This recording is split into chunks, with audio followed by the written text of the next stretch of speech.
More like the Red New Deal, if you ask me. Art Laffer's with us, former Reagan economist. Art, I don't think there's any chance of this becoming law anytime soon. But the real danger is surely that it becomes a major part of the Democrats' plank in 2020. That's the problem, isn't it? Yeah, well, I really wish they wouldn't do this sort of stuff. I mean, it's silly.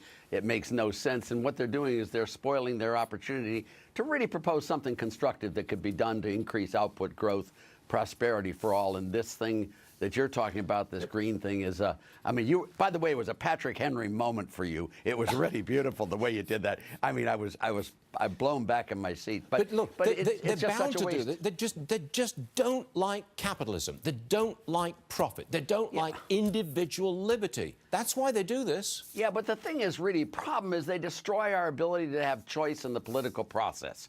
We need to have serious solutions proposed so that the electorate can actually choose between alternative proposals that make sense. This one makes no sense whatsoever. And also the redistributionist aspects. If everyone came out exactly equal, Stuart, what you'd have to do is tax everyone above the average income 100% of the excess. Everyone below the average income, you'd have to subsidize them up to the average income. And if you actually did do that, taxing everyone above the average income 100% and below subsidizing up to the average income, I'll stipulate everyone will come out equal at zero. There will be no income whatsoever. It's math. It's not left-wing, right-wing, Republican, Democrat, liberal, or conservative. It's math. And the math doesn't work. It's just plain math.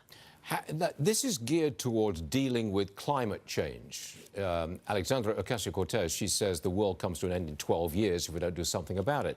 What would you do about climate change? I'm terrified about the world coming to an end in 12 years. When you're 78, you take that stuff seriously. But joking aside, you know, what I would do on this is, you know, if you do want to have some sort of global warming problem, and I'm not a global person in the sense of I don't understand global warming. I don't know whether it's right or wrong. I really don't. But if you're going to do something, you want to have a tax on carbon. And what you want to do is have a reduction in the income tax. Now, there are a bunch of Republicans proposing a tax on carbon and then redistributing that to the population on a per capita basis. That is equally as stupid. What you have to do is do a tax on carbon and then reduce another tax rate, like income taxes or payroll taxes, the way Al Gore and I have proposed it for years.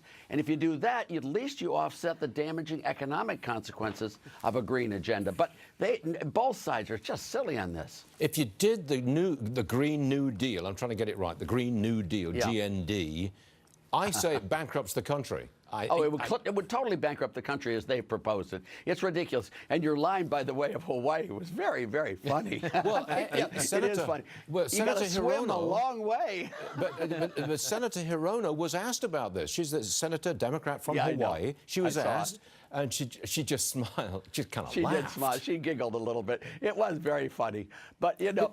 But wait a second. Why on earth would someone with the experience of Senator Edward Markey, Democrat, Massachusetts, why would he put his name on something which abolishes air travel, for heaven's sake, and goes after cow flatulence worldwide? Well, why would he do that? And why is it just cow flatulence? I understand cows are bigger producers of flatulence, but it's everything. Excuse me. But you got to ask Ed Markey that. I mean, I don't understand what motivates that man. It's a silly thing that he's doing, and it makes him look very small in regards to people in his profession and in the Senate. It makes him look petty and silly and actually very, very cheaply political because it's such a silly idea. Ask him on the show and ask him to explain this. I just remain worried that any part of this or the main thrust of this becomes the main intention of a major political party in America. I do too. But the real reason I think it makes me bothered is because it destroys us from having an opportunity of a serious set of proposals on other issues that really should be done. There are all sorts of splinter groups that have these types of nutty policies. I don't mind them doing it. But this party, the Democratic Party, which I have been associated with as much, if not more, than the Republican Party, should be proposing honest-to-God good proposals that make sense and create prosperity for one and all. well. Art Laffer, you are all right. And if you're You're a not wonderful careful, steward. you'll be back. Yeah, and your soliloquy was beautiful. Patrick Henry, I thought, would be a perfect example to compare you with him. I just thought. I'm not sure the history of that, so I'm not going to make any comment on Patrick Henry. Art Laffer, you're all right. See you soon. Bye, Thank you, sir. Thank you. Oh, look at this. Netflix has just bought a...